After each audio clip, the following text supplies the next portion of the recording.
All right, morning all, and we got 3 games tonight, and there's only something on the line in one game. For instance, and might as well start it off quick here. Ottawa's in against the Rangers. The Ottawa Senators have clinched last overall, so the Colorado Avalanche currently and will have the best chance at the draft lottery next Tuesday at winning the draft lottery. 18.5% chance. So for the Senators, I don't know, I guess they're still playing for pride. They're in against the New York Rangers, who are currently 26th overall. They're 31, 35, and 13. For the record, Ottawa is 28, 45, and 6. Nilsson's been confirmed as the starter. I think they're going to keep Nilsson around for next year. I really do. As long as he wants to come back, of course. Lundqvist is starting for the Rangers, and yeah, this has been a long year for Henrik Lundqvist.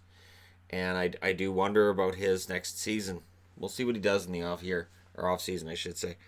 It's been an off year for the Rangers in general, but that was kind of expected.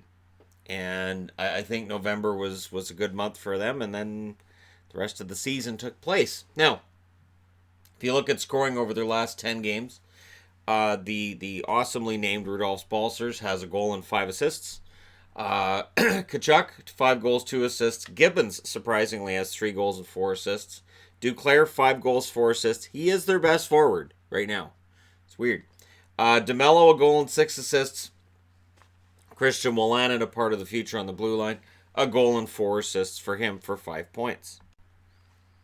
Now, on the Rangers side of things, Mika Zibanejad has 3 goals and 4 assists in their last 10 games. Ryan Strome, 5 goals, 3 assists. Howden, a goal and 5 assists. Vinny Lettieri, 1 goal, 2 assists for him. If you look at blue liners, D'Angelo, 5 assists. He's earned a job for next year. And Pionk, a goal and 3 assists. For what it's worth, both teams have won a game between them. This is the tiebreaker between them. And it's a nice looking game. I mean, the white Senators jerseys, the blue Rangers jerseys. It's a nice mix. And we're looking at 2 teams, one of which could very well go back to the playoffs next year in the Rangers. And another one that is the Ottawa Senators. And I have a funny feeling we'll be doing a lot of videos on the Senators in the offseason. And I understand that Senators fans, there are some who've become very upset at the way that the team is portrayed in general, but there are many reasons for it. And I don't like it either, because I've been a person that cheers for the Senators since their inaugural season. I remember rushing to get their jersey as soon as the team was announced. I was at local stores looking for a jersey of the Ottawa Senators, and I had one right away. So for me, it's frustrating to see what's happened with the Senators as well. Moving along. St. Louis, 12th overall. St. Louis in against 22nd overall Chicago. What a difference a few months makes. I remember towards the start of the season, St. Louis struggling against Chicago, and Chicago fans thinking that was kind of awesome. And hey, I would think that was kind of awesome too. It would be like in Vancouver if we were, destroying Calgary on a regular basis, or Edmonton, or, division rival. And so for Chicago, it was great bragging rights early in the year. But now here we are, end of the year. This is a game that means something to St. Louis. It doesn't mean anything to Chicago, other than it's St. Louis. We want to go out and beat them. So we'll see what happens tonight. Now, in their last 10, St. Louis is 7-2-1. They've won 2 in a row. And St. Louis is doing pretty well. And the good news for them is they're 2 points behind Nashville, 2 points behind Winnipeg. And if you look at regulation and overtime wins, which is your number one tiebreaker, Winnipeg and Nashville have both played 80 games. Okay, 44 regulation or overtime wins for Winnipeg, 41 for Nashville, 41 for St. Louis, who've played 79 games. So this is that game in hand. And if they tie Nashville, they jump past Nashville. They do not jump past Winnipeg on a tie. 43, 28, and 8 is their record. This has been a very good season for St. Louis. It's been an amazing turnaround, and I would imagine they'll throw in Binnington. There hasn't been any confirmation on that, but I would think Binnington starts. On the Chicago side of things, at 34, 33, and 12, the years turned out the way it was supposed to, but the way they got around to it has to be somewhat disappointing. That they played pretty well out of the gates. Their star players have shown up this year. There have been times where it's been problems with the blue line, problems with the goaltending. The blue line, I would think, is something that they'll be looking to fix in the offseason.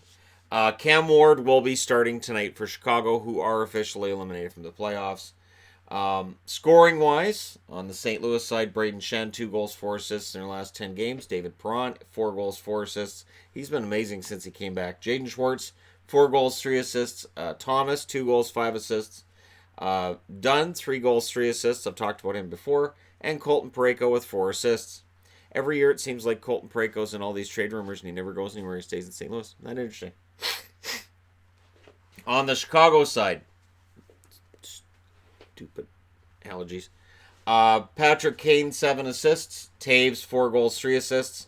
DeBrincat, 4 goals, 2 assists. Brandon Saad, a goal and 5 assists. Gustafsson, 4 goals, 6 assists in their last 10 games. Connor Murphy with 2 goals. Chicago has won 3 out of 4 meetings between they and the St. Louis Blues, which they can make it 4 out of 5 tonight, and it may feel good knowing that the Blackhawks match up well against the Blues.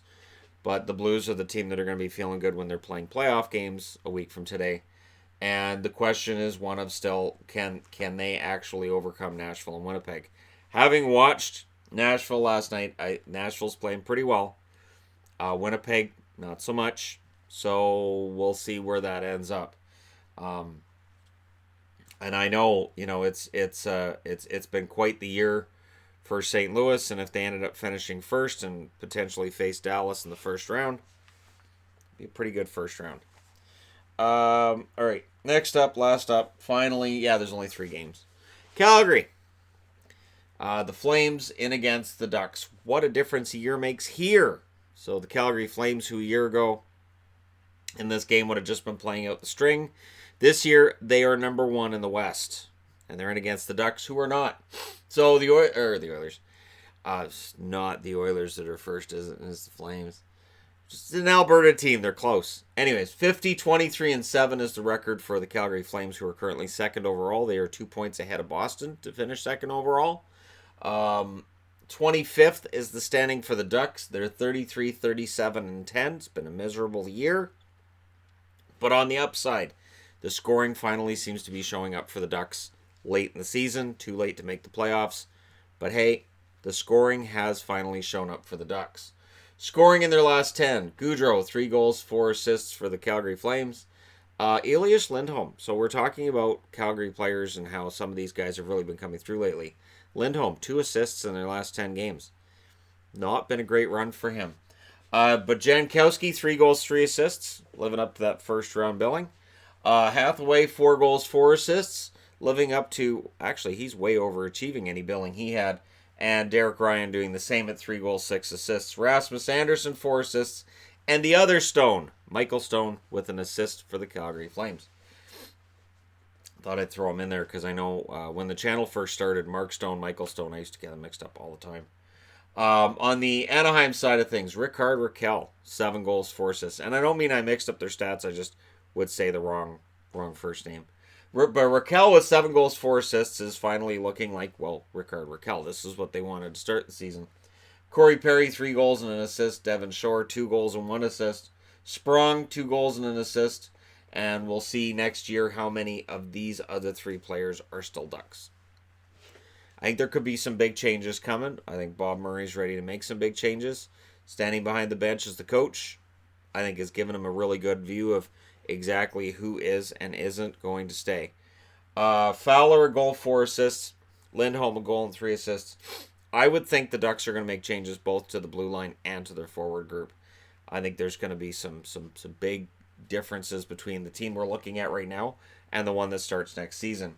Calgary's won 2 out of 3 meetings between they and the Ducks this year. And so for the Ducks, they can win at home against Calgary, which normally isn't news, but in this instance, it kind of would be, I guess. I don't know. The thing is, watching this as a fan of the Canucks that kind of wanted to see them finish as low as possible, that's not going to happen now. But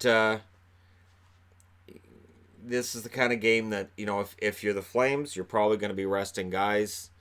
I would think that their starting goalie for this one, probably Riddick. He might go with Smith. Maybe bring up Parsons. Give him a start. Anyways, I'm kidding about that. Anaheim, I would think I'll start Gibson because they want to finish strong, but it's been a long year. It really has. It's been a long year for them, and for the Flames, they're just coasting their way into the playoffs, but not backing their way in like some teams I've been watching lately. We'll get into that when I start doing previews. But hey, thank you guys so much for watching. Don't forget to hit like and subscribe if you're browsing your way through, you just happened upon this video. And hey, let me know your winners for tonight, because now we're into even more unpredictable territory where the playoff teams might be resting some guys. Thank you so much for all your support. I'll talk to you again soon.